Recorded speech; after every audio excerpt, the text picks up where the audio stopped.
اور اللہ رب العالمین سورۃ النحل میں فرماتا ہے وَلَكِنْ يُؤَخِّرُهُمْ إِلَىٰ أَجَلٍ مُّسَمًّى فَإِذَا جَاءَ أَجَلُهُمْ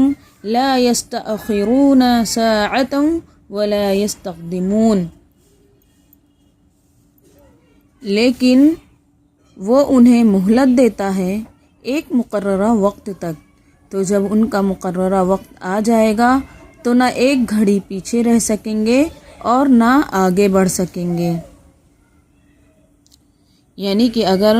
اللہ تعالی اللہ رب العالمین ان کے لوگوں کے گناہوں کی وجہ سے ان کی پکڑ کرتا تو زمین پر